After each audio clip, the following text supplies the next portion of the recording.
ঠিক আছে ইনশাআল্লাহ। আচ্ছা শোনো, আমরা গত ক্লাসে যেটা পড়েছিলাম এটা তো তোমাদের খেয়াল আছে নাকি বলো? এইটাই তো মনে হয় এটা, যে ইন্ডিভিজুয়াল কমপ্রেসর আর মাল্টিপল এক্সপানশন, এটা নাকি দেখো তো এই ফিগারটা। ইন্ডিভিজুয়াল কম্প্রেসর, জি sir, individual expansion, individual expansion আর মাল্টিপল কম্প্রেশন, ঠিক আছে না? ওই যেটা বলতেছিলাম, হ্যাঁ, এই যে প্রত্যেকটা স্টেজে সে এখানে আসলো, আসার পরে কি হলো, আবার সে কমপ্রেস করলো, এইভাবে চলে আসলো, ঠিক আছে না? এখন আমরা এখানে দেখো এই ফিগারটায়, এখানে আমাদের যে যদি মনে করো যে এই যে 0.4 যেটা, যেমন এখানে যে কম্প্রেসন হইলো, কম্প্রেশন হওয়ার পরে যে তোমার এখানে যে কত 2 থেকে 4, মানে 2 থেকে এই যে 4 থেকে ঢুকলো আর কি, এখানে এটা হলো কি কুলিং, এটার জন্য কুলিং হওয়ার পরে এখানে আসলো। এই পয়েন্টটাতে তোমার সুপার সিচুয়েশন জোনে যদি আসে, এটা কি কম্প্রেসর ওয়ার্কটা একটু কমে আসবে নাকি বলো তো, একটু খেয়াল করে বুঝতে পারতেছি। আমি বলতে চাচ্ছি যে এই 0.3 যদি এখানে না হয়, 4টা যদি এখানে হইতো, তাই কি অবস্থা বলো দেখি কম্প্রেশন ওয়ার্কটা এখন যেটা আছে তার চেয়ে বাড়তো না কমতো?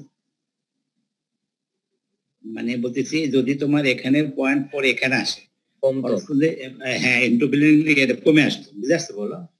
তাহলে আমাদের তো যদি আমরা কোনো জিনিসের কোএফিশিয়েন্ট অফ পারফরম্যান্স বাড়াইতে চাই, আমি কি আছে কম্প্রেসর ওয়ার্ক কি কমাইতে হবে না? জি স্যার, আমি বুঝতে পারছি বলো। আমাদের যদি, কারণ এটি হচ্ছে আইডিয়াল কন্ডিশন, আমাদের 0.4টাকে যদি এখানে আনতে পারি তাহলে কি হবে, যদি আনতে পারি তাহলে কি হবে, আমাদের কম্প্রেসর ওয়ার্কটা কি হবে, এটা তাহলে কমে আসবে। এখানে যা কম্প্রেস হচ্ছে সেখানে কম্প্রেসর ওয়ার্কটা কমে আসবে। কম্প্রেসর ওয়ার্কটা আমার এনার্জি কনজাম্পশন কম হবে, আবার কি আমার ওপো বেড়ে যাবে, ঠিক আছে না?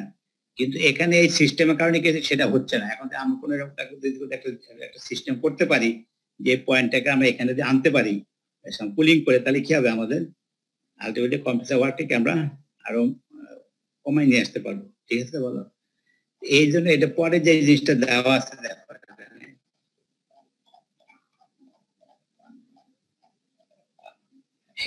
দেখো, মাল্টিপল ইভাপোরেটর ঠিক আছে, at different temperature ঠিক আছে, with compound compression ঠিক আছে, individual expansion valve and flash intercooler, এই যে ফ্লাশ ইন্টারকুলার, হ্যাঁ, এটা দিয়ে কি ফ্লাশ ইন্টারকুলার দিয়ে কি করতে পারবো, আমি ওই তোমার যেটা তোমার সুপার হিটেড রিজনের যে পয়েন্টটা আছে, এই পয়েন্টটাকে আমরা স্যাচুরেটেড পয়েন্টে নিয়ে আসতে পারি। সেটা দেখো, একটা এক্সাম্পল দেখো এখানে,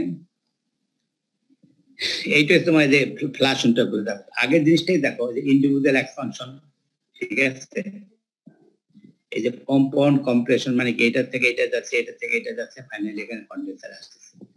তাহলে আমরা কি করলাম, দেখো এখানে একটা ইন্টারকুলার, এখানে একটা ইন্টারকুলার, এখানে কিন্তু আমরা এই কুলিংটা করতেছি যে এটা আমরা বাইরে থেকে কোনো সোর্স ব্যবহার করতেছি না, আমরা এখানকার যেটা আছে, অর্থাৎ এখানে যে এক্সপানশন যেটা হচ্ছে এইটারই কিছু অংশ আমরা কি করতেছি, এখানে বাইপাস করে এখানে নিয়ে আসতেছি, কথা বলছো? তাহলে বুঝো ব্যাপারটা, তার সিস্টেমে কি দাঁড়ালো, দেখো কম্পাউন্ড কম্প্রেশন, বুঝতেছো? কম্পাউন্ড কম্প্রেশন মানে কি, মাল্টিপল কম্প্রেশন, অর্থাৎ সে যেটা কম্প্রেস করলো আবার এখানে আসলো, এই দুইটা মিলে এটা কম্প্রেস করলো, আবার এখানে আসলো, আবার এখানে কম্প্রেস করলো। তাহলে বোঝা গেল কি এইটা কয়বার কম্প্রেস করা হচ্ছে, এটাকে প্রথমটাকে তিনবার করা, মাল্টিপল কম্প্রেশন। এখন যেটা আমাদের টার্গেট হলো যে আমরা এই পয়েন্টে কিভাবে রাইজ করতে পারি, এটা ফিগারটা দেখো, এই ফিগারটা দেখো, যেমন আগে ছিল কি দেখো, এই যে 0.2, এই যে 0.2 মানে এটা, এখন আমাদের এই যে 0.2 এর পরে এখানে 3 যেটা আসলে পয়েন্ট তখন ছিল এখানে ইন বিটুইন ছিল, যখন আমাদের ইন্টারকুলারটা ছিল না। এখন ইন্টারকুলিং এর জন্য কি হলে 0.3 তে আসলো, কিভাবে আসলো সেটা বুঝা। এখন আমাদের কিভাবে এটা স্যাচুরেশন পয়েন্টে আসবে, রিচ করবে, সেটা ভালো করে খেয়াল করো। আচ্ছা বলো তো দেখি, এই যে এক্সপানশন হওয়ার পরে এখানে যে এটা আসছে, এটা কি কোন কন্ডিশন আছে বলো দেখি, এটা এক্সপানশন হওয়ার পরে যেখানে রিপ্রেজেন্টটা কোন কন্ডিশনে থাকে, হ্যাঁ মিক্সচার কোন কন্ডিশনে থাকে? ইভাপোরেটর ঢোকার আগে এখানে যে ঢুকলো সেখানে কি আইসোএনথালপি এক্সপানশন হওয়ার পরে এখানে মিক্সচার ঠিক আছে, কিন্তু কন্ডিশনটা কি, এটা টেম্পারেচারটা কি থাকে?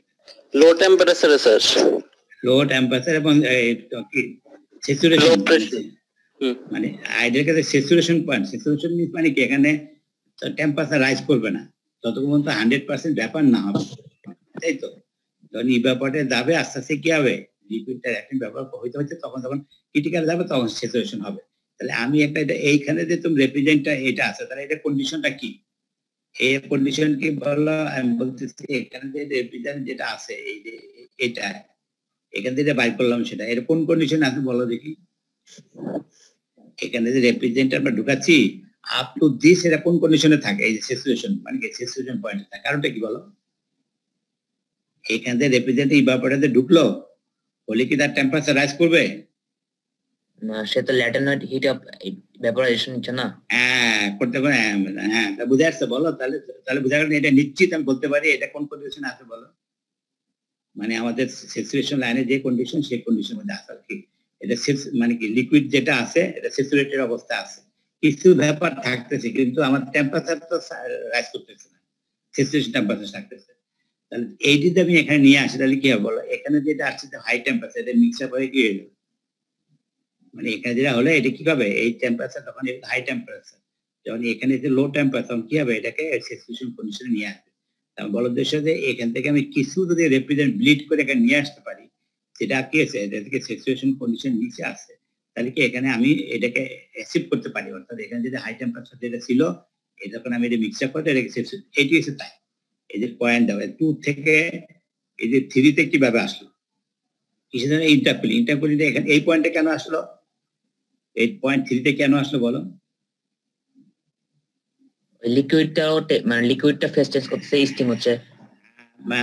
হ্যাঁ সেটা হলো যে এখানে যেটা এখানে যে রেফ্রিজারেন্ট যেটা যাচ্ছে হাই টেম্পারেচার কিন্তু এখানে যে পড়েছে সেটা স্যাচুরেশন কন্ডিশন এবার তার নিচে আছে সুতরাং কি আছে ওই স্যাচুরেশন পয়েন্ট যেটা সে অ্যাচিভ করতেছে অর্থাৎ এই 2 থেকে এই এখান থেকে যখন ক্রস করবে এটা দিয়ে তখন কি হবে এই পয়েন্টে আসবে তাহলে কি অর্থাৎ দেখা গেল তাহলে বোঝা গেল কি এইটা হলো তোমার প্রথম যে ইভাপোরেটর রেফ্রিজারেন্ট সেটা এখান থেকে যখন ক্রস করে এখানে আসবে তখন কি হবে তার স্যাচুরেশন পয়েন্ট এইটা ঠিক আছে।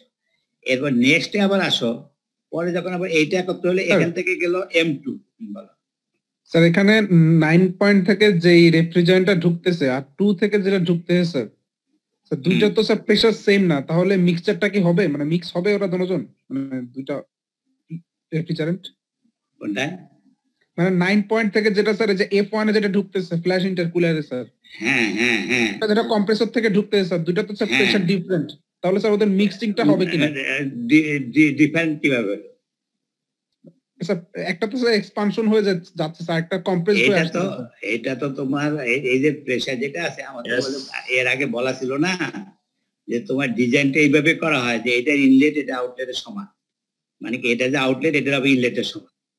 আচ্ছা আচ্ছা আচ্ছা বুঝতে পারছি তাই না এই ডিজাইনটা এইভাবেই থাকবে বুঝে আসছে বলো throw this line is same pressure তাহলে আমি এই ডিজাইনটা এইভাবে করলাম এই কম্প্রেসারে যে এটার যে আউটলেট প্রেসার এটা কার সমান হবে এটা ইনলেটের প্রেসার সমান বুঝে আসছে ইট মিনস মানে এই প্রেসারটা কোথায় পাবে আমি এক্সপানশন করা অর্থাৎ এই এক্সপানশন করে যে প্রেসারটা ড্রপ করবে এটা যে এটা আউটলেটের প্রেসার বুঝে আসছে বলো আর না যে ডিফারেন্ট প্রেসারে তো তোমার সিস্টেমই কলাপস করে দেবে তাই না বিভিন্ন জায়গায় ব্রেকডাউন হয়ে যাবে বুঝতে পারছি বলো এখন আসো তখন তো সিমিলার হয়ে গেল এখন দেখো 3 থেকে 4 এই যে 3 থেকে 4 আবার কি হলো তোমার আইসেন্ট্রিক কম্প্রেশন হলো আবার একটা ইন্টারকুলার নিয়ে আসলো আবার সে কোথায় চলে আসবে বড় 4 এ 5 এ চলে আসবে ঠিক আছে না এখন 5 এর থেকে ফাইনালি তুমি এখানে তোমার আমাদের কনডেন্সার প্রেসার নিয়ে আসলে হয়ে গেল তাহলে এখন তুমি দেখো আগে যে কেসটা ছিল এখানে যে কেসটা ছিল আমাদের দেখা যাবে এখানে এই যে এখানে যে তোমার টোটাল কম্প্রেসর ওয়ার্ক মানে কি 2 - 1 5 - 4 কত 8 - 7 এখানে যে টোটাল ওয়ার্ক আসবে এই তুলনায় এটা অনেক কম আসবে কোনটা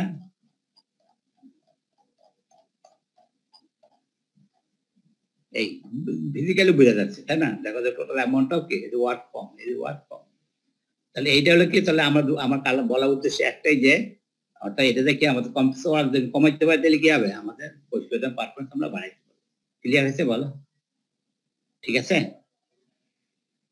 আর এখন এখানকে তোমার এখন বলতে পারে কি পরিমাণ এখানে আমার রেফ্রিজারেন্ট ব্লিড করে কোন ব্যাপার না আমি হিট ব্যালেন্স করি ঠিক কিনা বলো এখানে ঢুকতেছে এখানে বের হচ্ছে হিট ব্যালেন্স করলে কি হবে আমি এখানে মাস প্রোডাক্টটা পাবো এখানকার মাস জানা আছে ঠিক না এখানে মাস জানা আছে এটার মাস জানা নেই কিন্তু এটা এনথালপি জানা আছে এটা এনথালপি জানা আছে এটা এনথালপি জানা আছে আমাদেরকে হিট ব্যালেন্স করতে হলে কি হবে, আমি এখানে m2 প্রাইম বা m এটা আমি ইজিলি বের করতে পারবো। অর্থাৎ এর মানে হলো কন্ট্রোল। এটাকে আমার এখানে দিয়ে আমি স্যাচুরেশন টেম্পারেচার আনতে চাই, এখানে কি পরিমাণ মাস আমাকে ডিলিট করতে হবে সেটা আমি ইজিলি আমি বার করতে পারবো। বুঝে আসতে পারবো? এই হলো গেল আমাদের একটা কেস, ঠিক আছে না? আচ্ছা, আর বাকি হলো সিম্পল, ওই দেখো যে প্রেসার P1 P2 P3 তাদের মধ্যেই পাওয়ার কালেকশন করলে রেফ্রিজারেন্ট আমাদের দেওয়া আছে, 3টা ক্যাপাসিটি দেওয়া থাকলে আমি টোটাল রেফ্রিজারেন্ট ক্যাপাসিটি কিলো বের করতে পারলাম। তারপর কি বললাম পারপালি কি হবে পরিষেবা পারবো, বুঝতে বলো? Very simple. তা কি বলো, আমাদের এখানে আর কোনো কনফিউশন নেই, আমরা শুধু একটু ইন্টারকুলিং করে অ্যারেঞ্জমেন্ট করে কি আমি কম্প্রেসারের পাওয়ারটা কি করতে পারি, কমাতে পারি, ঠিক আছে তো? আচ্ছা, এই হলো মোটামুটি, এগুলো তো প্রবলেম গুলো করতে পারবে, এই জিনিস সহজ আছে, ওই ফর্মুলা দিয়ে প্রবলেম গুলো করে ফেলবা। এখন আমি আরেকটাতে যাচ্ছি তোমাদের।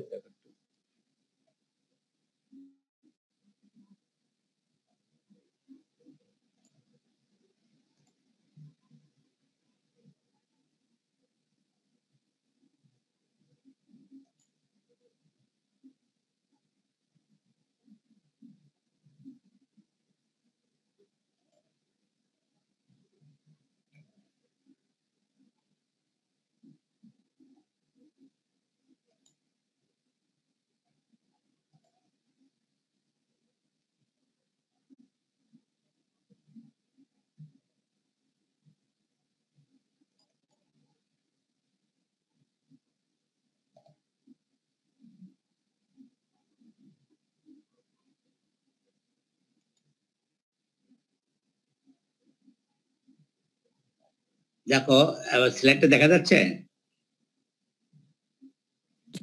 জি স্যার। কি লেখা আছে দেখো তো, হেডিংটা কি লেখা আছে আমার স্লাইডের? টাইটেলটা কি আছে স্যার? লো টেম্পারেচার রেফ্রিজারেশন সিস্টেম। হ্যাঁ, ভালো করে বুঝো।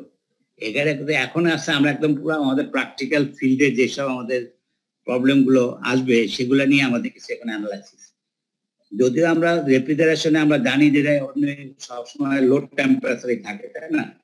আবার লো টেম্পারেচার কেন বোঝা যাচ্ছে? আমার রেফ্রিজারেশনের ভাষায় আমরা নর্মালি যে টেম্পারেচার গুলো দেখি যে -5 ডিগ্রি 10 ডিগ্রি 20 ডিগ্রি, এটা তেমন কোনো যায় আসে না, কারণ এর অ্যাপ্লিকেশন এত বেশি ভাস্ট।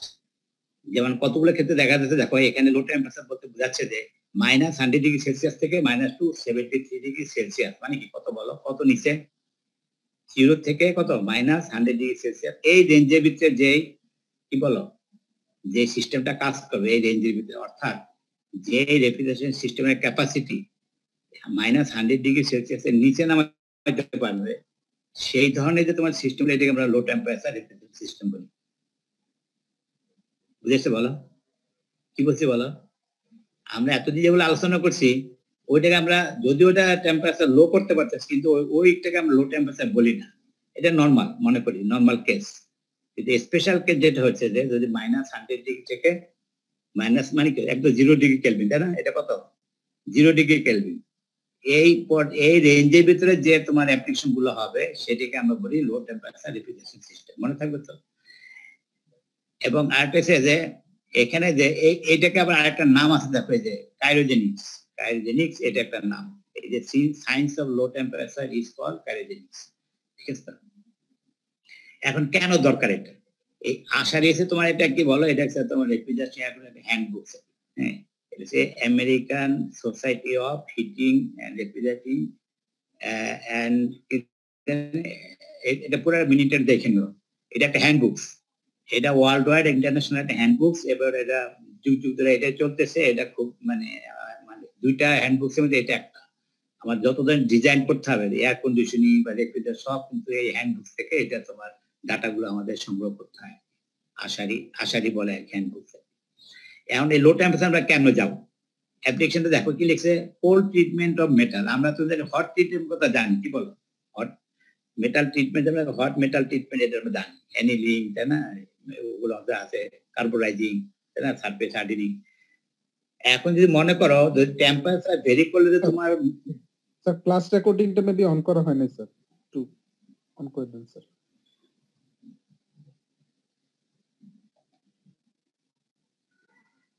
ভালো করে বুঝো, আচ্ছা তোমরা নিজেরা বলো, যদি তোমার কোনো একটা মেটালের যে কম্পোজিশন গুলো যদি তোমার টেম্পারেচার বাড়লে যদি মেটালের তোমার প্রপার্টি চেঞ্জ হয়ে যায়, হার্ডনেস বা ডাক্টিলিটি, টেম্পারেচার কমলে যদি ওটা মুভমেন্ট কমে যায় তাহলে কি প্রপার্টি চেঞ্জ হবে না? জি স্যার। গুড, এইটাই সে আমাদের তা বোঝা গেল। আমরা সাধারণত নর্মালি আমাদের সেন্সে কাজ করে হিট ট্রিটমেন্ট বলতে বলতে হিট দিতে হবে, কিন্তু এখনো বলতে কোল্ড ট্রিটমেন্ট। কোল্ড ট্রিটমেন্ট মানে কি আমি বলো, অর্থাৎ আমরা লো টেম্পারেচারে আমরা কি যে ট্রিটমেন্ট, লো টেম্পারেচার হলে কি হবে, আমার যে মেটালের যে প্রপার্টি চেঞ্জ হয়ে যায় সেটা আমাদের ওয়ান টাইম মেটার, হয়তো কোনো কোনো প্রপার্টি কি কোয়ালিটি বেড়ে যাবে। এইটা মানে কোল্ড রোলিং রিলোলিং মিল, কোল্ড রিলোলিং মিল নাম শুনছো? এই যে রিলোলিং মিল গুলো আছে না, যেখানে রড তৈরি করে, একটা তো তোমার কি মানে ইনগট তোমার ফার্নেসে গলাইয়া তারপর রড বানায়, আর একটা হচ্ছে একবারে শীট, কতগুলো শীট আছে মোটা শীট, ওগুলো কিন্তু ই করে না, ওখান থেকে তোমার ডেউটিন বানায় বা তোমার ই করে শীট যে বানায় ওটা কিন্তু শীট তোমার পুরো মোটা শীট গুলো এটা কি করে রোলিং এর ভিতর দিয়ে আস্তে আস্তে ওটা কি করে পাতলা করে তারপর শীট মানে তোমার ডেউটিন বা শীট তৈরি করে।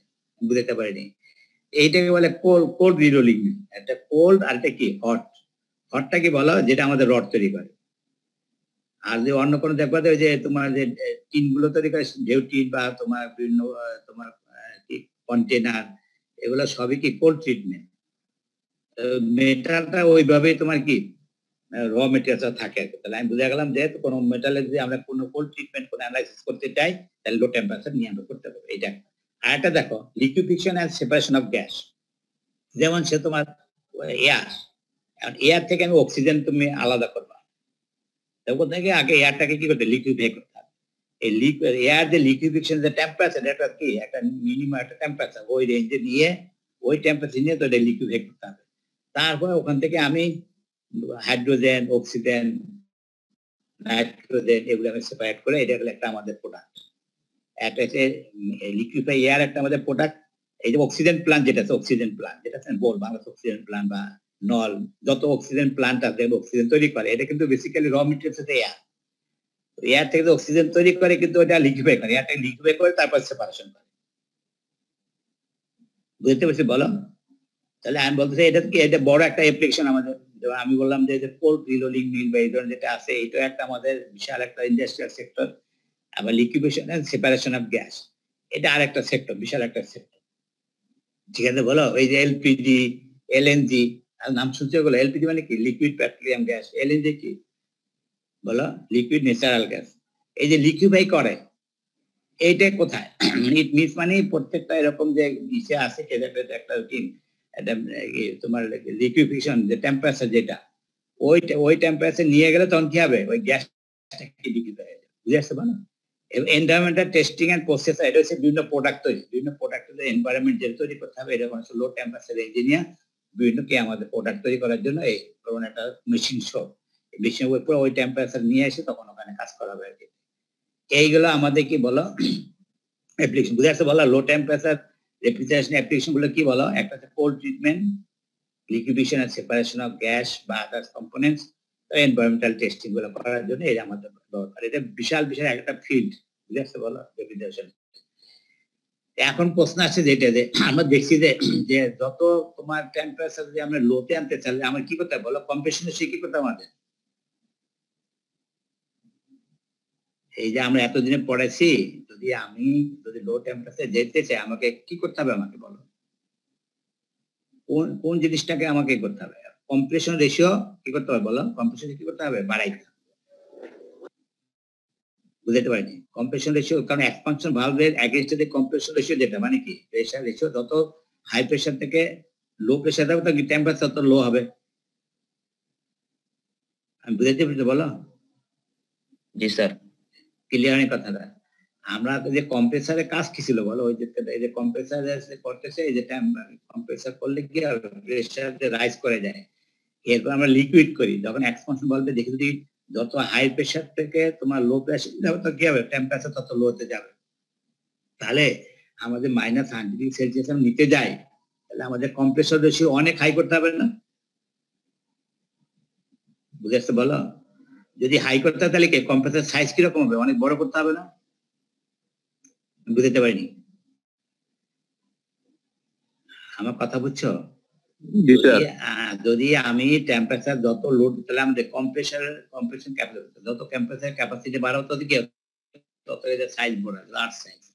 যত সাইজ বড় হবে তত কি হবে? মেইনটেনেন্স বা আদার্স তত কষ্ট বেড়ে যাবে, আমাদের জিনিসের কষ্ট বেড়ে যাবে। বুঝে আসছে? বলো, এইটা একটা ফ্যাক্টর।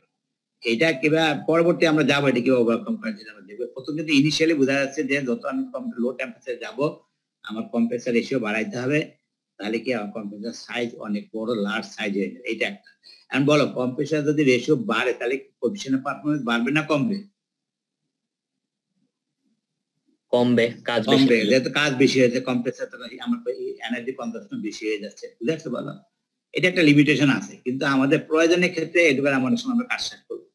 আরেকটা আছে, দেখো বলো, এই যে তোমার এই যে লো টেম্পারেচার, কি ওয়াটার কি এই টেম্পারেচার নেওয়া যাবে? বলো, ওয়াটার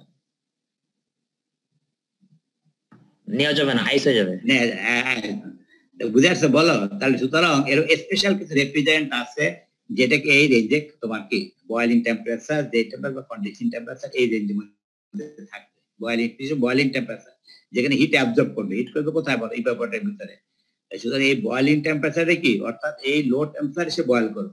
বয়েল কিন্তু কোথায় আমরা সাধারণ সিস্টেম মানে বয়েল মানে স্টিম না, বয়েল মানে কি ভেপার হওয়ার, লিকুইড থেকে ভেপার, এটাকে বয়েলিং বলে, বয়লিং টেম্পারেচার। বুঝে আসছে? বলো, নাকি স্টিম? এটা স্টিম না, এটা ভেপার ফর্ম করা, মানে ফেজ চেঞ্জ করা। তাহলে আমি যেটা বলতেছিলাম, বলো, তাহলে এই দেখো, the refrigerant must have a freezing point must below. এখন বলো, এখন এই যে তোমার এই টেম্পারেচার আছে, যদি কোনো একটা জিনিস আমি যদি মনে করো যেটা চাচ্ছি যে যে আমার যে জিনিসটা আমার প্রিজার্ভ করবো, সেটা হচ্ছে -150°C প্রিজার্ভ হবে এটা, তাহলে আমার রেফ্রিজারেন্টটা কত হইতে হবে? রেফ্রিজারেন্ট বয়লিং টেম্পারেচার কত হইতে হবে? বুঝে, আমি কেস করি, মনে করো একটা রেফ্রিজারেটর ইভাপোরেটরের মধ্যে আমি একটা জিনিস রাখলাম, সেটা আমি চাচ্ছি যে -120°C এটা প্রিজার্ভ করবো। এটা বুঝছো নাকি? বলো, আমি একটা রেফ্রিজারেটরের ভিতরে একটা জিনিস রাখলাম, সেটা আমি চাচ্ছি যে এটা -120°C এটা প্রিজার্ভ করবো, প্রিজার্ভ মানে কি ভালো থাকবে।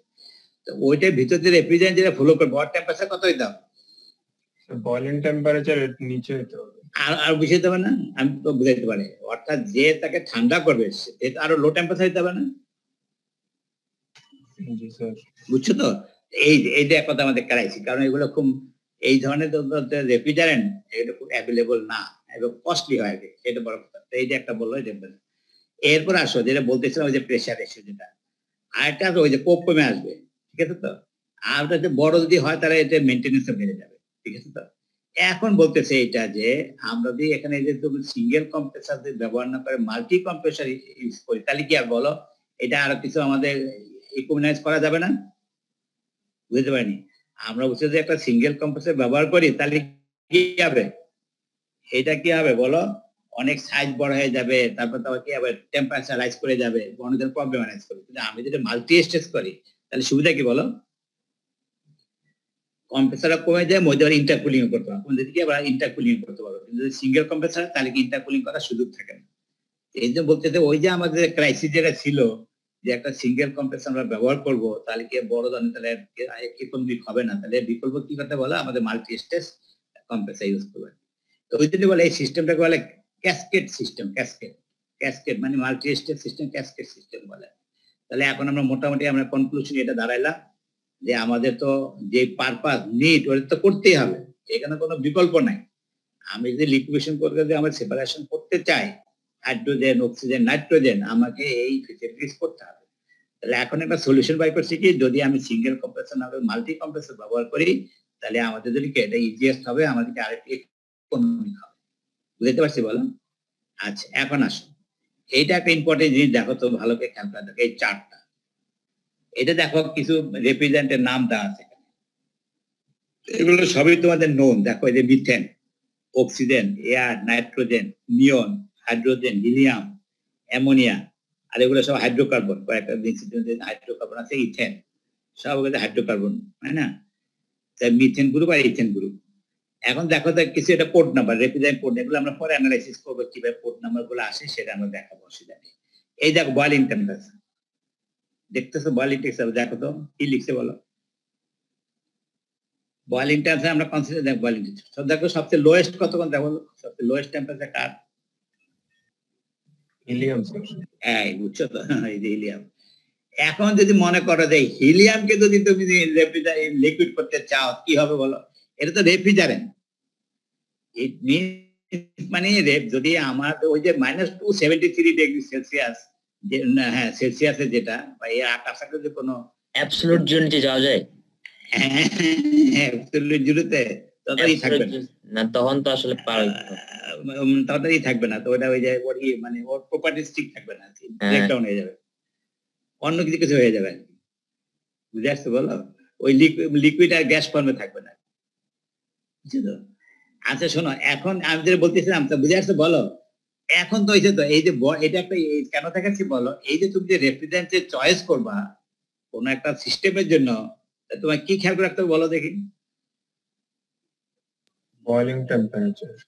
বয়লিং টেম্পারেচার মনে থাকবে তো? বয়লিং টেম্পারেচার এটা একটা বড় কথা। এই জন্য দেখো সাধারণত এই যে নিচের গুলো আছে না, দেখো এই যে R22, 13 এগুলো হচ্ছে আমরা ডোমেস্টিক পারপাসে ইউজ করি। এই ডোমেস্টিক পারপাসে এগুলো শুধু ইউজ করি যে -40 এবং অনেক দেখো না -8 বিশাল ব্যাপার। অর্থাৎ দেখা যায় আমাদের নর্মাল যে তোমার প্র্যাকটিক্যাল আছে, আমাদের কোল্ড স্টোরেজ বলো, তারপর কি আইস প্ল্যান্ট বলো, ফুড প্রসেসিং ইন্ডাস্ট্রি বলো, এই নর্মাল যে তোমার এগুলো আছে সব এটা এনাফ ফর আস। কিন্তু যদি আরো লো টেম্পারেচারে যাই, যেটা লিকুইফিকেশন করতে হবে, তখন কি হবে? এই টেম্পারেচার। এখন নিজে চিন্তা করো, তুমি যদি এয়ারকে লিকুইফাই করতে চাও, এয়ারকে তাহলে কি কোন রেফ্রিজারেন্ট ব্যবহার করতে হবে? তুমি কি অক্সিজেন দিয়ে পারবা? মিথেন দিয়ে পারবা? নিচেরগুলো করতে হবে। অ্যামোনিয়া দিয়ে পারবা? এগুলো পারবা? কোনটা দিয়ে করতে হবে বলো? স্যার নাইট্রোজেন থেকে হিলিয়াম করতে হবে। এই যে ওই যে তার ইট মিন্স মানে ওই যে হিলিয়াম বা হাইড্রোজেন, অর্থাৎ তার চেয়ে লোড ওইটাকে রেফ্রিজারেন্ট হিসেবে ব্যবহার করতে হবে। বুঝে আসছে বলো? কারণ এগুলো সবই আমার প্রোডাক্ট। আমাদের অক্সিজেন একটা প্রোডাক্ট, মিথেনও প্রোডাক্ট, এগুলো সবই কিন্তু প্রোডাক্ট। আবার এদেরকে আমরা রেফ্রিজারেন্ট হিসেবে ব্যবহার করতে পারি। যেহেতু আমাদের প্রথম যে একটা কনফিউশন ছিল যে স্যার রেফ্রিজারেন্ট আবার কি আলাদা কি জিনিস, আসলে যেটা আমরা ব্যবহার করি ওইটাই রেফ্রিজারেন্ট হিসেবে ব্যবহার করা যাবে, কিন্তু শর্ত একটা কি ওই বয়লিং পয়েন্ট জানতে হবে। একটা ফেজ চেঞ্জ হতে ফেজ চেঞ্জ যেমন এয়ারের ব্যাপারে ফেজ চেঞ্জ হচ্ছে না, এটা সাধারণত আমরা এই জন্য অন্য জায়গায় একটা পার্সেন্ট ব্যবহার করি, কিন্তু বাকিগুলো হয়, এটা লিকুইড নাইট্রোজেন যেগুলো সেটা। তাহলে আমার এখান থেকে আমার বলা উদ্দেশ্য একটাই যে তাহলে আমি রেফ্রিজারেন্ট যেটা চয়েস করবো সেটা কি করতে হবে বলো? বয়লিং টেম্পারেচার যেটা আমার রিকোয়ার্ড তার নিচে হইতে হবে। ঠিক আছে বলো? তাহলে এখন একটা সিম্পল একটা তোমার একটা সিস্টেমে যায়, কিভাবে করবা?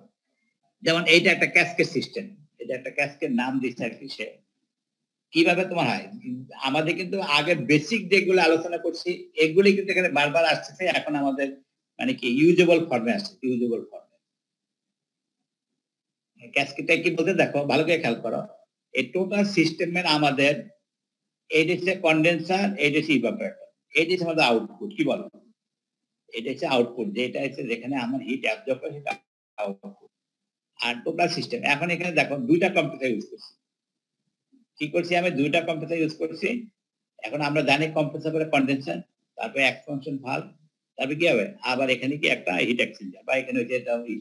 আচ্ছা বলো তো এটার জন্য এটা যে কন্ডেনসার হয়, এটা এক্সপানশন ভালভ, এটা কি হবে বলো?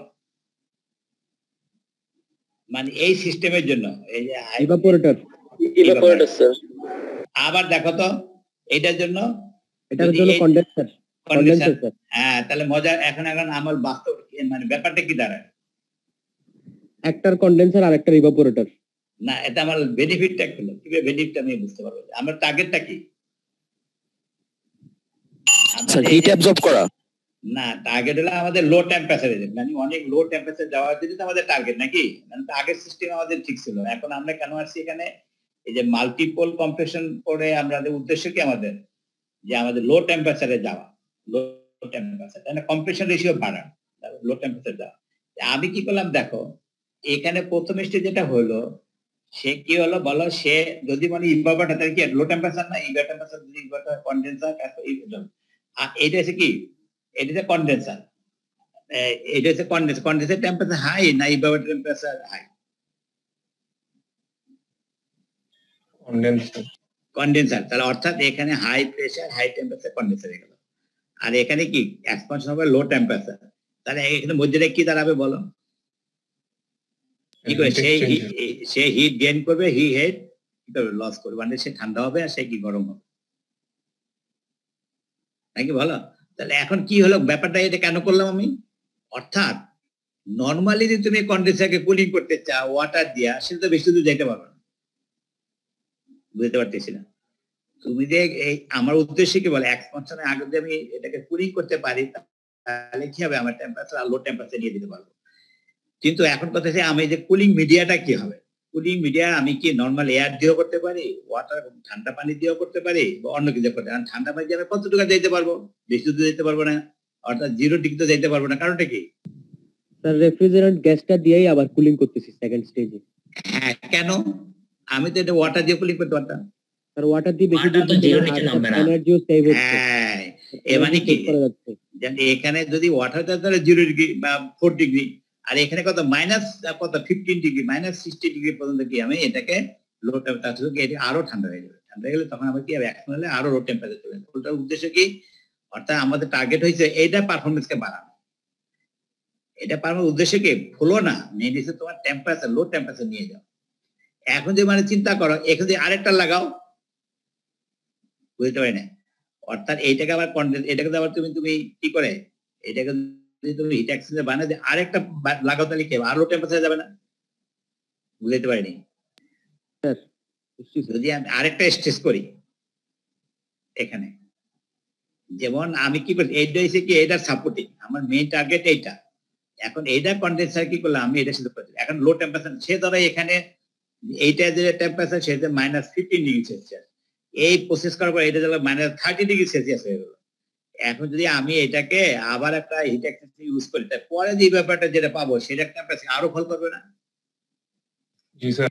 জি sir. This is the process. এইটি বলতেছিলাম যে আমরা একবার পরবর্তী আমরা দেখাবো যে ন্যাচারাল গ্যাস, এই যে ন্যাচারাল গ্যাস লিকুইফাই করে না, এই ক্যাসকেড সিস্টেম, মানে আমি যতটা স্টেজ করবো ততগুলো কি হবে, তত লো টেম্পারেচারে কি আমার কি এটা দেখতে পারবো। কিন্তু ওই পর্যন্ত পারবো রেফ্রিজারেন্টের যে বয়লিং টেম্পারেচার যতটা নিচে তার উপরে, নাকি নিচে যাওয়া যাবে? আমি যতই যা করি এখানে রেফ্রিজারেন্টের যে বয়লিং টেম্পারেচার যেটা আছে -150 ডিগ্রি যেতে পারবো না স্যার এর নিচে যাওয়া পসিবল না। হ্যাঁ, তো বুঝে আসছে। তাহলে আমাদের এটা ক্যালকুলেট, আমি মাল্টি স্টেজ করলেই যে আমার লো টেম্পারেচার যাবো, যা ইচ্ছা তাই হবে না। কিন্তু ডিপেন্ডস অনটা কি, আমি রেফ্রিজারেন্ট কি ইউজ করি। Refrigerant boiling temperature. হ্যাঁ, কোন ধরনের মানে থাকবে, তাহলে এইটা একটা খেয়াল রাখতে হবে যে এটা কিন্তু জেনারেল নলেজের মতো জিজ্ঞাসা করতে পারে যে হ্যাঁ তুমি তো ক্যাসকেড সিস্টেম বলছো, ভাই বাবাটা জিজ্ঞাসা করলো যে হ্যাঁ লো টেম্পারেচার, তাহলে আমি ইচ্ছা মতো লো টেম্পারেচার যেতে পারবো? কি উত্তর দিবা? বয়লিং এর উপরে হইতে হবে। হ্যাঁ, আমি যে রেফ্রিজারেন্ট ইউজ করবো তার নিচে যাওয়া যাবে না। বুঝতে? এখন আসো, এটা পিএইচ ডায়াগ্রামটা কেমন হবে দেখো তো। দেখো আছে এখানে, বলো এটার সাথে আরেকটা কোনো ডাইরেক্ট কোনো লিঙ্ক আছে নাকি না? কোনো লিঙ্ক, ডাইরেক্ট কোনো লিঙ্ক আছে, মানে লিঙ্ক বলতে কি আছে, কোনো যে তোমার রেফ্রিজারেন্ট একটা ঢুকতেছে নাকি? কোনো কানেকশন নাই স্যার, সরাসরি কোনো কানেকশন নাই। কানেকশন নাই। তাহলে এইটাতে পিএইচ ডায়াগ্রাম, এটা পিএইচ ডায়াগ্রাম কোনো লিঙ্ক থাকবে না আলাদা আলাদা থাকবে? আলাদা আলাদা হবে, আলাদা আলাদা, দুটো আলাদা আলাদা গ্রাফ। এই দেখো এই দেখো, এই জন্য কি হয়েছে, আমার স্যাচুরেশন কার্ভ আলাদা। কারণ কি আলাদা কেন? আমি এটা একটা সুবিধা কি, আমি দুই ধরনের রেফ্রিজারেন্ট ইউজ করতে পারি। কেন বলো? আমি এখানে যে রেফ্রিজারেন্ট ইউজ করব আর এখানে যে রেফ্রিজারেন্ট আমার কি একই হওয়া দরকার আছে, না একটা লো একটা কম দিতে পারি? আলাদা আলাদা হতে পারবে। তাতে সুবিধা কি? তাহলে একটাতে বেশি দিতে পারবো আর একটাতে বয়লিং টেম্পারেচার কম রাখতে পারবো। তার চেয়ে বড় সুবিধা হয়েছে আমার কস্ট কমে আসবে। বুঝতে পারিনি? তুমি যদি এখানে যদি তোমার যেটা বয়লিং টেম্পারেচার যত তোমার কি হবে, এই হাই হবে, তত বেশি কি হবে, আমার কস্ট কমে আসবে। কিন্তু যত লোতে যাওয়া তত কিন্তু দাম বেড়ে যাবে। তাহলে আমি যদি মনে করি এখানে আর 12, যেটা ধরো মাইনাস কত 15 ডিগ্রি পর্যন্ত যাইতে পারে, আর এটা হচ্ছে কত, এটা তো -22, এটা তো -80 ডিগ্রি পর্যন্ত যাইতে পারে। তাহলে আমি কেন এখানে 80 ব্যবহার করব? আমি তো এখানে 22 ব্যবহার করব। কারণ কি, আমার এত তো দরকার নেই, আমার মেইন তো করবো এইটাই। তাহলে আমি বলতে চাচ্ছি যে অল্টারনেট করার সুযোগ আছে। আমার কথা বুঝে আসছে? তুমি যদি দাও কোনো সমস্যা নাই, কিন্তু আমার কি হবে, আমার কস্ট ইফেক্টিভ হবে না। যদি আমি একটু লো রেঞ্জের যদি রেফ্রিজারেন্ট দেই তাহলে আমি এটা ব্যবহার করতে পারবো। এই যার জন্য দেখো এই দুইটা কার্ভ আমি আলাদা দেওয়া হয়েছে, মানে এইটা একটা কার্ভ আলাদা, এইটা একটা কার্ভ আলাদা, এবং ওটার জন্য পিএইচ ডায়াগ্রাম আলাদা। এই তোমরা এখানে ভুল করো পরীক্ষার সময়, এটা একটু ভালো করে খেয়াল করো। অর্থাৎ সে ধরো আমাদের দুইটা সার্কিট, একটা হচ্ছে আমরা ধরছি হাই, একটা হচ্ছে লো, হাই টেম্পারেচার লো টেম্পারেচার। তাহলে দেখো দুইটা দেখো, একটা হচ্ছে ওয়ান কত বলো, এই যে কত বলো, এই যে 1 2 3 4, এই যে দেখো 1 2 3 4, ঠিক আছে না? এটা এটা কোন স্যাচুরেশন কার্ভ কোনটা, এই যে এইটা। অর্থাৎ এই স্যাচুরেশন কার্ভের এগেইনস্টে আমাদের এক গ্রাফটা কি আছে বলো, এটা হচ্ছে 1 2 2 আইসেন্ট্রপিক কম্প্রেশন, 2 2 3 কনস্ট্যান্ট কি বল pressure condensation, 3 to 4 isentropic expansion, 4 to 1 constant pressure heat absorption, ঠিক আছে? আর পরেরটা কি, এই যে হাই টেম্পারেচারটা কি বলো, ওইটা আরেকটা গ্রাফ। ওইটা যদি কেস দেখো দাও আবার আগের মতো দেখো, এই যে কত বলো, এই যে 5 6, এই যে 5 6, তারপরে 7 8, দেখো এই যে 5 to 6 isentropic compression, 6 to 7 constant pressure condensation, 7 to 8 isentropic কি বলো এক্সপানশন, ঠিক আছে বলো? তাহলে এখন বলো এই যে আমার চিত্র, তাহলে এখন বলো আমাদের হিট এক্সচেঞ্জারটা কোন জায়গায় বলো দেখি, হিট এক্সচেঞ্জারটা কোন জায়গায় এই কার্ভের মধ্যে? এই দেখো এই যে কনডেন্সার, এই যে ইভাপোরেটর, কি বলো, এই যে যেটা লো এর ইভাপোরেটর আর কি ক্যাসকেড, কি এটা এর নাম হচ্ছে ক্যাসকেড কনডেন্সার। নাম কেন দিলাম, এই সিস্টেমটা হচ্ছে ক্যাসকেড, মানে একজন সায়েন্টিস্টের নাম অনুসারে।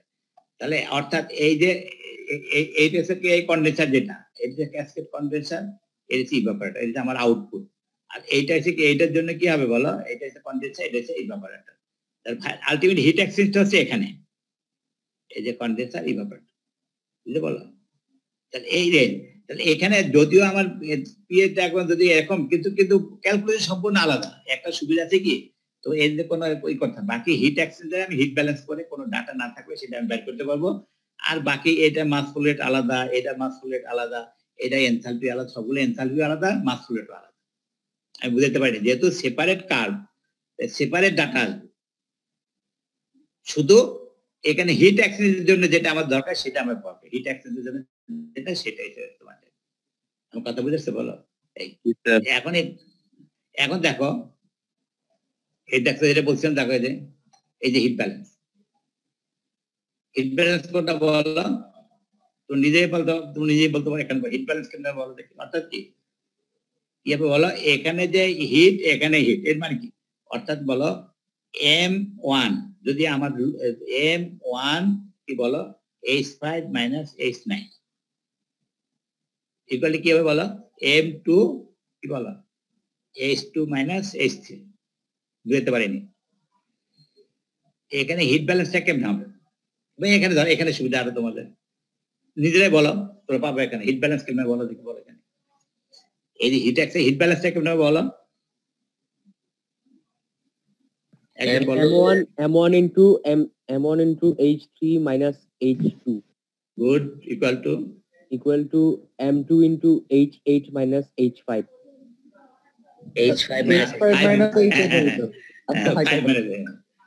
থ্যাংক ইউ যাক, বুঝতে তো নাকি বলো, ধন্যবাদ তোমাদেরকে, আলহামদুলিল্লাহ বুঝতে পারতেছি, এটা খুবই ভালো জিনিস আর কি। আচ্ছা দেখো, তাহলে আমরা কি লেখা গেল, এখন আমাদের সমস্যা নাই। এখন ওই যে ক্যালকুলেশন সম্পূর্ণ আলাদা, দেখো এই যে দেখো এই যে ওয়ার্ক ডান, ওই দুইটার ওয়ার্ক ডান আলাদা নাকি বলো, এটা হচ্ছে প্রথমটা, দ্বিতীয়টা, প্রথমটা ওয়ার্ক ডান, দুইটা ওয়ার্ক ডান সমান ওয়ার্ক। আর বলো তো এখন বলো রেফ্রিজারেশন ইফেক্ট কোনটা, মানে আমাদের আউটপুট কোনটা, এখানে আউটপুট কোনটা, টোটাল সিস্টেমের আউটপুট কোনটা আমাদের?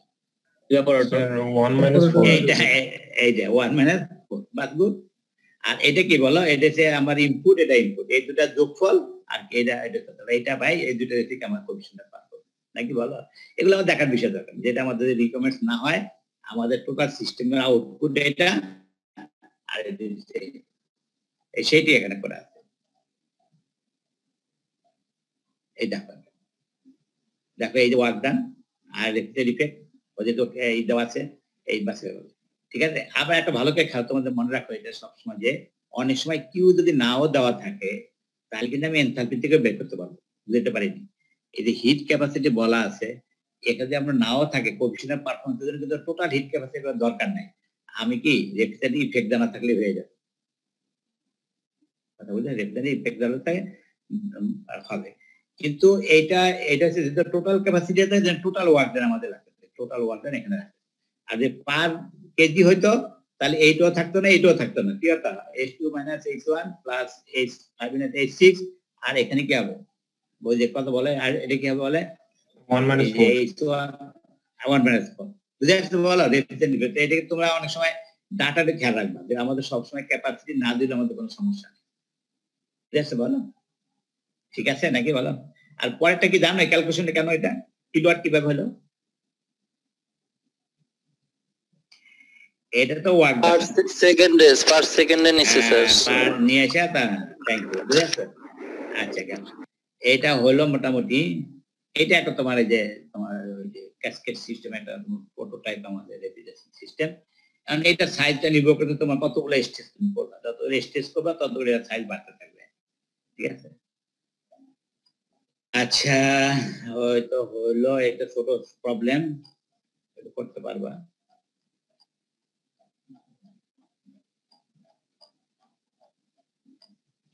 আচ্ছা আরেকটা মজার জিনিস করি, এটা পরে শেষ করবো ইনশাল্লাহ। শোনো এটা মনোযোগ দিয়ে শোনো। আচ্ছা আমার পার্টিসিপেন্ট কি কমে গেছে নাকি 80? শোনো ওই যে টাইপ করে যে অ্যাটেন্ডেন্স দিচ্ছে কে, কোন সেকশন, বি সেকশন না সেকশন? সিআর আছে? স্যার টাইপ করে বি সেকশন দিচ্ছে স্যার। কিন্তু ও তো 100% প্রেজেন্ট, তার মানে ধরবে। আর যার যে মানে রেজিস্ট্রেশন করে তারও প্রেজেন্ট আছে দেখা যায়, ও একদম মানে দিয়া স্ক্রল দিয়ে টান দিয়া সব কি বসাই দিতে। প্রথম কয়েকটা ভালো ছিল, 2-4টা অ্যাবসেন্ট ছিল। এখানে এখানে যেমন আসো 80 জন, এখন যদি তুমি পুরো ভরে দাও তাহলে তো বাণিজ্য সব যাবে। এমন বলে যে মরে গেছে তারও এখানে অ্যাটেন্ডেন্স আছে। ও সিআর আছে নাকি? স্যার আমি এ সেকশনে স্যার। বি সেকশনে ও কই? তুমি তো হাতে লিখে দাও নাকি? জি স্যার আমি কাগজে লিখে দিয়েছি। হ্যাঁ আর ও তো ওই যে কি মানে পি লেখা একদম স্কুল দিয়ে টান দিয়া সব প্রেজেন্ট দিয়ে দিছে, মানে কি যা যে নাই তারটাও প্রেজেন্ট আছে। সিআরই নাই স্যার, সিআরই নাই তো তোমরা একজন বলো, এটা তো ঠিক হবে না, এটা তো আমি তো প্লেস করতে পারবো না। মানে একদম টান দিয়ে সব প্রেজেন্ট বসাই দিছে। প্রথম 2-3টা ভালো ছিল, ওদের মধ্যে হাতে লিখে দিতে বলো না, তোমরা একজন হেল্প করার হাতে লিখে দিলে না। এই যে তুমি নিজে চিন্তা করো এখানে 80 জন তোমার ই করছে, আর তুমি মানে কত 120 জন দেখাও তাহলে কেমন হবে,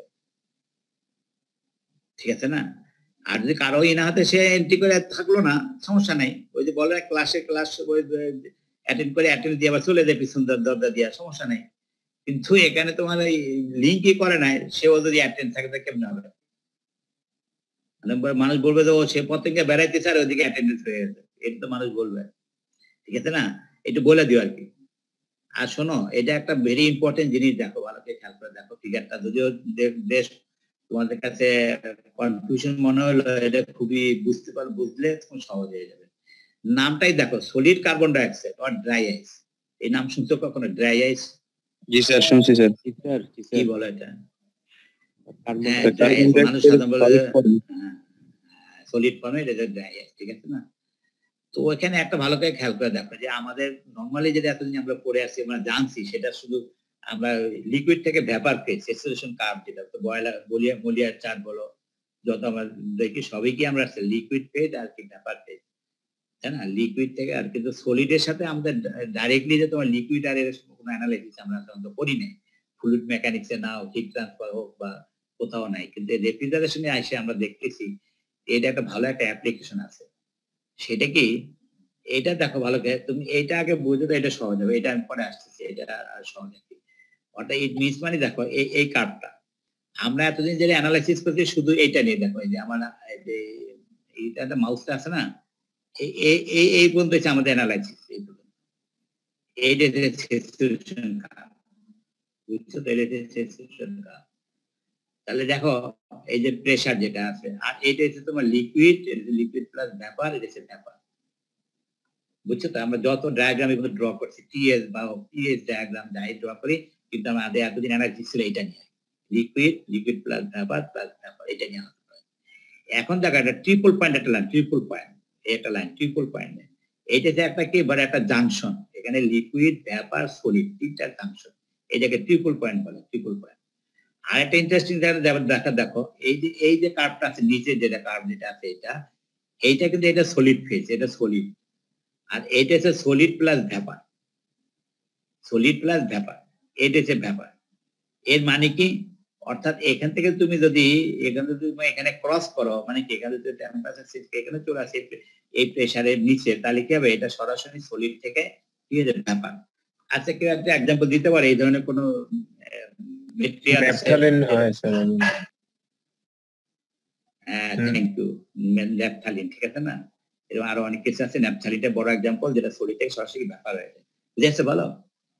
তাহলে আমাদের এই পয়েন্টে এখন তুমি যদি নিজে চিন্তা করো, যদি আমি একটা এরকম চিন্তা করতে পারি যে সেটা আমাদের ন্যাচারাল গ্যাস, চিন্তা করো ন্যাচারাল গ্যাস, এই ন্যাচারাল গ্যাসটা আমি কম্প্রেস করি, তারপর কন্ডেন্স করে ঠান্ডা করার পরে যে আমি কোনোভাবে তোমার যদি এটাকে প্রেসার লো করে করে এই রেঞ্জে আনতে পারি, মানে এই রেঞ্জে আনতে পারি, এখানে কি পজিশন আছে বলো দেখি?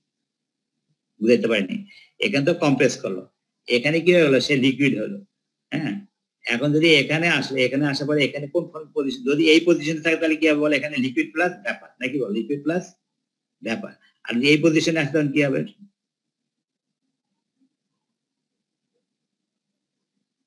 বুঝতে পারিনি।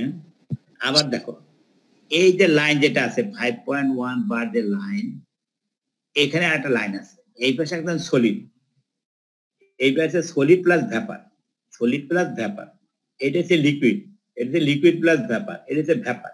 তাহলে একটা যখন কম্প্রেসারে ঢুকলো তখন কম্প্রেস করলে কি এটা ভ্যাপার, এই ভ্যাপারটা কম্প্রেস করলাম, তারপর এখানে লিকুইড হলো। এখন এই লিকুইড থেকে যে আমি প্রেসার ফল করাই আসতে, ফল করাইতে করাইতে করাইতে করাইতে করাইতে যদি 5 বারের নিচে নামাই, তাহলে এখানে কি কন্ডিশনে থাকবে বলো, এই liquid plus vapour, solid plus vapour থাকবে। আচ্ছা, থ্যাংক ইউ, এটা বলা যায়। যদি এখান থেকে লিকুইড প্লাস ভ্যাপার, এখান থেকে সলিড প্লাস ভ্যাপার, এখন ওই সলিডটাকে আলাদা করে ফেললাম, এই সলিডটা কি করতে হবে, লিকুইড কি ভ্যাপারের উপরে ভাসতে থাকবে। হ্যাঁ, তখন কি আমি উপরে শূন্য মধ্যে থাকবে, এটাকে আমি বের করে নিয়ে আসলে কি দেবে তোমার, বুঝতে পারিনি।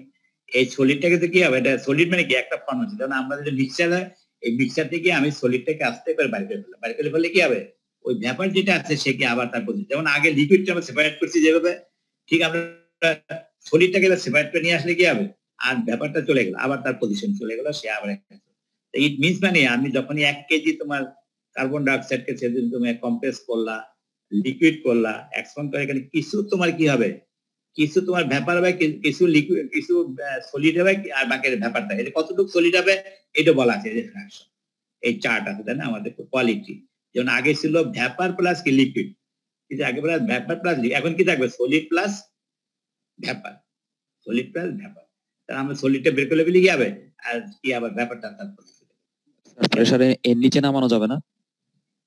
কোনটা স্যার 0.4 মানে লাইনটার নিচে আন প্রেসার? হ্যাঁ, যাবে, নেওয়া যাবে, নেওয়া যত নামা তত ভালো হবে। হ্যাঁ, তত বেশি মানে কি, মানে সলিডের পরিমাণ বাড়তে থাকবে, বাড়তে থাকবে, ঠিক আছে না? কিন্তু এটা ওই যে, কিন্তু এর উপরে থাকে, এর নিচে দিতে হবে, মানে মিনিমাম, এটা হচ্ছে কার্বন ডাইঅক্সাইডের জন্য, এই যে কার্বন ডাইঅক্সাইডের জন্য এই 5.1 বারের নিচে হইতে হবে, বুঝতে পারছো? এখন আমি পুরো ডিটেলসে যাই তোমার, ঠিক আছে? এইটা যে আরো তোমার আরো মানে লার্জ স্কেলের দেখানো হয়েছে, এখানে পুরো দেখানো, এই যে liquid phase, solid, liquid, vapour, এটা একটা লাইন, এই যে ক্রিটিক্যাল পয়েন্ট, এই ক্রিটিক্যাল পয়েন্টের মধ্যে এখানে 3টা জোন, এটা হচ্ছে সলিড, এটা প্লাস লিকুইড, এবারে লিকুইড প্লাস ভ্যাপার, তারপরে ভ্যাপার। আবার দেখো এখানে তো এই একটা ক্রিটিক্যাল লাইন আছে, এই যে এই লাইনটা যেটা এখানে কি আছে, এই যে সলিড, এই যে ট্রিপল পয়েন্ট, ঠিক আছে না? এখন এটা সলিড থেকে যদি এই পাশে আসো তাহলে কি হবে, এটা সলিড প্লাস ভ্যাপার হয়ে যায়, যেটা এটা সুন্দর করে বোঝা যাচ্ছে, ঠিক আছে না?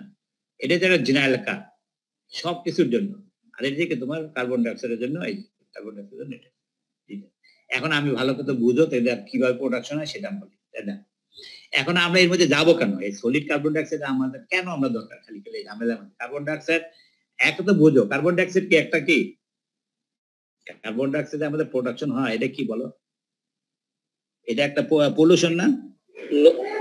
লো কস্ট না, ওটা তো পরে, এটা তো একটা পলিউশন নাকি বলো? কার্বন ডাইঅক্সাইড যেটা গ্যাস, আমরা পলিউশন নাকি বলো না? এটা ইউজ করে ফেলতে পারলে তো আমার পলিউশনটা কমে যাবে। গুড, এটা একটা বড় অ্যাডভান্টেজ। কি বড়? Environmental safety. Environmental advantage sir. তার চেয়ে বড় দেখো, এটা একটু পরে লিখেছে non toxic and non corrosive. মানে কি নন টক্সিক নন করসিভ? এর মানে কি আমরা আগে যে রেফ্রিজারেন্ট গুলো ইউজ করলাম সবগুলোই ওই বিষাক্ত, কতবার করসিভ কতবার নন করসিভ। আর কি কিছুদিন পর দেখবে যে তোমার কয়েল কি হয়ে গেছে, তোমার রাস্ট করে গেছে, সিধা হয়ে গেছে, আর টক্সিকের জন্য কি পয়জনাস হয়ে গেছে। যে কার্বন ডাইঅক্সাইড এদিকে ফ্রি আর can easily be handle and cut. মানে কি তুমি সলিড ফর্মে যে নিয়ে আসো, আচ্ছা বলো সলিড ফর্মে নিয়ে আসবে টেম্পারেচার কত লো, বুঝছো তো? কত লো এইটাকে এখানে লিখতে আছে প্লাস -56°C, -15°C কি এই যে কি হয়। আর যত নিচে নামাইতে থাকবো তত থেকে টেম্পারেচার আরো ফল করতে থাকবে। এখন একটা মজা দিছিল, তুমি কি এটা একটা কি বলো, আমি যেমন আইস একটা নেই না, আইস বক্স আছে না, আইস বক্স বলো না, এই আইস বক্স কেন ব্যবহার করে মানুষ? প্রিজার্ভিং এর জন্য। তো প্রিজার্ভিং এর জন্য কি বলো, তুমি যখন একটা ফ্রিজে রাখো, যেমন তুমি এখন এই যে নওগাঁ থেকে তুমি চিটাগাং তুমি গরু গোশত আনবা, কেমনে আনবা? হ্যাঁ, বরফের মধ্যে কি করবা, ওই গোশতটা ঢুকাইয়া তারপর নিয়ে আসবে। হ্যাঁ, যদিও এটা ওই প্রপারলি তোমার ওই যে এই টেম্পারেচার না থাকলেও তো ওই টেম্পারেচার আনতে হবে, কারণ আর তোমার সাধারণত গরু গোশত তোমার কত -12 বা 15°C ভালো থাকে। কথা বুঝে আসছো তো? যাই হোক, আমি কথা তাহলে কেন আনলাম এটা প্রিজার্ভ করার জন্য। এখন যদি তুমি মনে করো যেখানে -56°C পর্যন্ত যদি আমি এখানে নিয়ে দিতে পারি, তাহলে আরো কস্ট মেটেরিয়ালস আমি আনতে পারবো না? কোন একটা মেডিসিন বা যদি কিছু। আরেকটা সুবিধা কি বলো, এইটা হচ্ছে তোমার এই যে সলিড ফর্মে, মানে কি একটা তুমি একটা ইটের শেপ, মানে কি সলিড ফর্মে কি আমি একটা ইটের মধ্যে একটা গর্ত মধ্যে করে নিলাম, সব গর্তটা এবার ঢেকে দিলাম, বুঝেছো বলো? একটা এটা তো কি একটা সলিড বলতে কি স্পঞ্জ জাতীয় হইলো। এখন তুমি এটা ছোট ছোট ইটের মতো বানায় কি করতে হয়, এটা প্রিজার্ভ করতে পারো। আর একটা সুবিধা কি, যেটা অ্যাটমসফিয়ারিক কন্ডিশন, এই যে যেটা আছে না, এটা কিন্তু অ্যাটমসফিয়ারিক করে দেখে 1 বার। এই যে আমরা কেন আনছি 1 বারে, এখন তুমি যেটা ওদের প্রশ্ন করছিল স্যার আর প্রেসার নামানো যায় না, কিন্তু লাভ নেই। এখন অ্যাটমসফিয়ারিক রাখার সুবিধা কি আমাদের? নরমালি ইউজ করতে পারবে। হ্যাঁ, নরমালি ইউজ করতে পারবো। দেখো বলো, নেগেটিভ হলে সমস্যা, পজিটিভ হলে সমস্যা। পজিটিভ হলে তো তোমার গায়ে ধাক্কা মারবে, আর নেগেটিভ হলে কি হবে, তোমার টান বুঝতে পারিনি, কথা বুঝতে পারো নি। যদি নেগেটিভ প্রেসার তাহলে কি হবে, তোমাকে ও ধরে রাখবে, সাকশন করবে, সাকশন। হ্যাঁ, আর যদি পজিটিভ হয় তাহলে কি হবে, তাহলে স্যার পুশ করবে, ধাক্কা দিবে। তাহলে অ্যাটমসফিয়ারিক এসে আমাদের জন্য কি ওয়াই যেটাকে ব্যবহার করা, বুঝে আসছে বলো? তাই সুবিধা কি বলো, এটা আমরা ইটের মতো বানাই আমরা এটাকে ব্যবহার করতে পারি। ঠিক আছে বললাম? ঠিক আছে, এখন আসো আমরা এতে যাই। হাউ উই ম্যানুফ্যাকচার দিস, বলো কে খেয়াল করো কি লিখছে এখানে। A carbon dioxide gas is first of all compressed to a pressure 60 to 70 bar. বুঝাচ্ছে বলো 60 to 70 bar, and then condensed by using cooling water. The liquid carbon dioxide thus obtained is solidified in order to produce solid carbon dioxide or dry gas. One of the most widely used, ঠিক আছে, method এখানে আসো, ঠিক আছে, এখানে দেখো কিভাবে করছে প্রসেসটা। একটু ভালো করে বুঝো, সিম্পল ফিগার, আমাদের সিম্পল ফিগার। এখন কিভাবে হয়, যেমন একটা কথা ছিল যে প্রসেসটা তোমরা যখন পরীক্ষা যদি থাকে, তুমি এই প্রসেসটা এইটা ড্র করবা। কোনটা বলো, যদি সলিড কার্বন ডাইঅক্সাইড কিভাবে তৈরি করে, তাহলে কি করবে বলো, এই ডায়াগ্রামটা ড্র করবা, আর ওই যে তোমার পিএইচ ডায়াগ্রামটা যেটা আছে সেটা ড্র করবা, তখন বুঝাই দিবে কি লিখছে এখানে, দেখা কেন। তাহলে আমরা শুরু করি কিভাবে, দেখায় 1 থেকে 2 শুরু করি। হ্যাঁ, 1 থেকে 2 দেখো, এখান থেকে লিখছে কি 1 থেকে 2 আমরা কম্প্রেস করলাম। কততে কম্প্রেসিভ প্রেসার কত হবে বলো দেখি, কি বলছিলাম, কতবার? এই যে এখানে বলছি না, যে কত বলো, এই যে 670 বারে কি করতে আমাকে নিয়ে দিতে হবে। হ্যাঁ, এটা দেখো, এটা কিন্তু সুবিধা হবে। দেখো, from the pressure temperature diagram of the carbon dioxide shown in the figure, we see that when the pressure is above the triple point pressure, the solid carbon dioxide passes first into the liquid phase and then into the gaseous phase.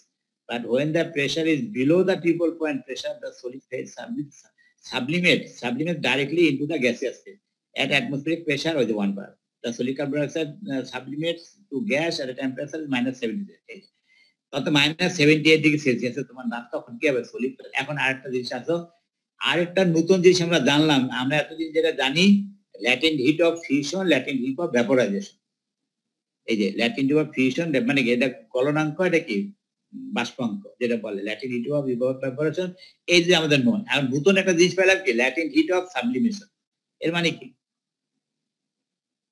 Solid থেকে vapour direct. আর এটা কি latent heat of fusion কি? এটা হচ্ছে solid থেকে water বা liquid. Liquid. Liquid থেকে liquid, gas থেকে লিকুইড। আচ্ছা, লিকুইড থেকে gas, latent heat of vaporisation নাকি বল না? এটা কি বলা ল্যাটেন্ট হিট অফ ভ্যাপোরেশন মানে কি? লিকুইড থেকে গ্যাস। আর latent heat of fusion, fusion আছে সলিড থেকে লিকুইড, সলিড সলিড লিকুইড থেকে কি বলা? লিকুইড। সলিড থেকে লিকুইড। সলিড থেকে লিকুইড। আর এটা কি latent heat of sublimation? Solid solid থেকে ডাইরেক্ট সলিড থেকে সলিড থেকে ডাইরেক্ট গ্যাস। ঠিক আছে না? হ্যাঁ, তো ওইটাই বলছে যে এই যে সলিড, এই যে কার্বন ডাইঅক্সাইড যেটা, এটা বলে সাবলিমেশন টেম্পারেচার কত বলো? এই যেটা বলতেছে এটা এই পয়েন্টে গেলে তখন কি হবে? এটা সলিড থেকে সরাসরি গ্যাসে চলে আসবে। ঠিক আছে, এখন আমরা সাবলিমেন্ট আমাদের -78। ঠিক আছে, হ্যাঁ সাবলিমেন্ট একটা গ্যাস হতে -78, কিন্তু এটা অ্যাটমসফিয়ারিক কন্ডিশনের জন্য। কিন্তু আগে কিন্তু হয়ে যায়, এটা ক্রিটিক্যাল টেম্পারেচার। এটা এই যে লিখছে না ট্রিপল পয়েন্ট কার্বন ডাইঅক্সাইড দেখো, মানে এই নিচে নামলে কিন্তু সে সলিড থেকে কি হবে? কার্বন গ্যাস হবে। কিন্তু আমাদের ইউজেবল করার জন্য এখানে 5 বার, ভালো করে বুঝো, যখন 5 বার হবে তখনই কি সে সলিড থেকে গ্যাস মানে সলিড প্লাস গ্যাস হবে। কিন্তু এটা ইউজেবল কেন হবে না? যেহেতু প্রেসার। এটাকে আরো যদি নিচে নামো তাহলে কি হবে?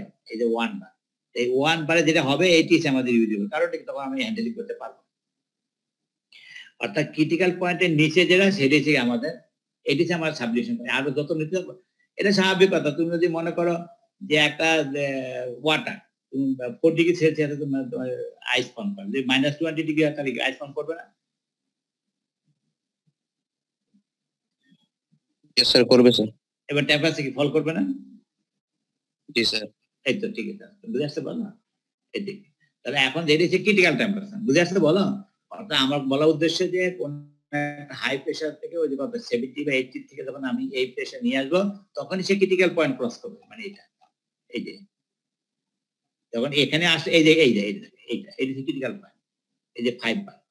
অর্থাৎ তোমার এই যে কত 70 বার থেকে তুমি যদি এক্সপান্ড করো, আইসোতে এক্সপান্ড করলে এখানে যখন ক্রস, এটা তো লিকুইড প্লাস ভ্যাপার, যে এটা ক্রস করলা তখন কি হবে? Solid plus vapour.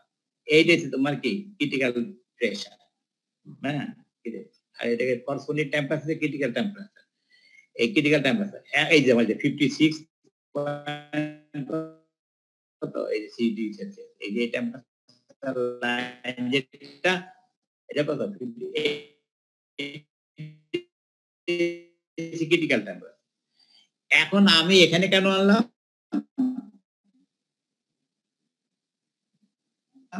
আমরা অ্যাটমসফিয়ারিক, কেন অ্যাটমসফিয়ারিক হলে তখন আমি যে সোনোটা যেটা ফর্ম করবে এটা ইজিলি আমি বাইর করতে পারবো, নর্মাল কেসের মতো আমরা বাইর করতে পারবো। এখন আরেকটা মজার জিনিস দেখো, আচ্ছা এই যে এখানে যে আমরা যে কমপ্লেক্স করছি ওইটাই তো কিছু বাইর করে দিলাম নাকি? বুঝতে পারিনি। সে মনে করে 1 কেজি আমি কার্বন ডাইঅক্সাইড এখানে কমপ্লেক্স করলাম, এইটাকে লিকুইড করলাম, এখানে এক্সপান্ড করলাম, এখানে কিছু সে ধরো 100 গ্রাম তো কি হলো, 100 গ্রাম তোমার সলিড হলো, আর কি 900 গ্রাম কি বলো গ্যাস হয়ে গেল, গ্যাসটা আবার এখানে গেল। তো এখন এই গ্যাস যে তোমার আবার এখানে রান করবে, 900 গ্রামে রান করবে নাকি না? এটা তাহলে এটা কি আমার সিস্টেম রান করবে 900 গ্রাম থাকলে? বুঝতে পারিনি। এই সিস্টেমটা ডিজাইন করা আছে, এটা টাইপ টিউব বা কম্প্রেসার। তাহলে এখন এখানে তো 1 কেজি ছিল, মানে 1000 গ্রাম ছিল। 1000 রান করার পরে যখন এখানে ওইটাই তো ওই কার্বন ডাইঅক্সাইডটাই তো আমার এখানে রিপ্রেজেন্টেশন মতো কাজ করতেছে, সেইটাই আমি কিছু ব্লিড করে ফেললাম। তাহলে এখন থাকলো কত? 900 গ্রাম। এখন কি হতো বলে 900 গ্রাম কি হতো আমাদের? ওই যে মেকআপ, মেকআপ মানে কি ওই যে 100 গ্রাম যেটা কম গ্যাস কম হচ্ছে এইটা আমরা এখানে ঢুকে দিতাম, বুঝতে পারি? যেটা মেকআপ গ্যাস বলে। মেকআপ মানে কি? কারণ আমাদের সিস্টেমটা ডিজাইন হচ্ছে পার কেজি। 1 কেজি যে গ্যাসটা আসলো কার্বন ডাই অক্সাইড, এটা হয়ে হয়ে যখন এখানে আসলো, আমি এখানে দেখা গেল মানে 100 গ্রাম সলিড হলো আর 900 গ্রাম গ্যাস হয়ে গেল। গ্যাসটা তো তার মধ্যে চলে যাবে, আর সলিডটা আমি বাইর করে ফেললাম, তাহলে তোমার 100 গ্রাম কম হয়ে গেল না? ওই 100 গ্রাম কিন্তু গ্যাস এখানে কি আবার মেকআপ করতে হবে। এটা যে মেকআপ কার্বন ডাই অক্সাইড, এটা নর্মাল কার্বন ডাই অক্সাইড, কারণ অ্যাটমসফিয়ারিক যেহেতু অ্যাটমসফিয়ারিক প্রেসার, আমি নর্মাল আমার অ্যাটমসফিয়ারিক প্রেসার যে তোমার গ্যাস, সেদিকে আমি এখানে ঢুকিয়ে দেবো। আমি বুঝাতে পারছি নাকি বলো না? জি স্যার, বুঝছি স্যার। হ্যাঁ, ইনশাআল্লাহ স্যার আজকে এতটুকু থাকুক স্যার। আর মাথায় ঢুকতেছে না স্যার আর। এইটা আর ঢুকতেছে না, তাহলে এইটা দিয়ে না, শেষ স্যার। করতে চাই যে এখন কেমনে বাড়ি করে থাকো না। এই যে দেখো, এই যে কমপ্লেক্স করলাম, সবচেয়ে ইন্টারেস্টিং জিনিস কি বলো, এখানে আলাদা কোনো রেফ্রিজারেন্ট নাই। ওই কার্বন ডাই অক্সাইড সেই রেফ্রিজারেন্ট, আর সেই আমাদের প্রোডাকশন, নাকি বলো কি বলছি? যেটা আমার রেফ্রিজারেন্ট সেটা আমার কি প্রোডাক্ট। তাহলে অর্থাৎ এখানে কি হলো, তাহলে আমি এই সিস্টেমে দেওয়া আমাদের 1000 গ্রাম কার্বন ডাই অক্সাইড আমি কমপ্লেক্স করলাম 70 বারে, কনডেন্স করলাম, ঠান্ডা করলাম, লিকুইড হলো।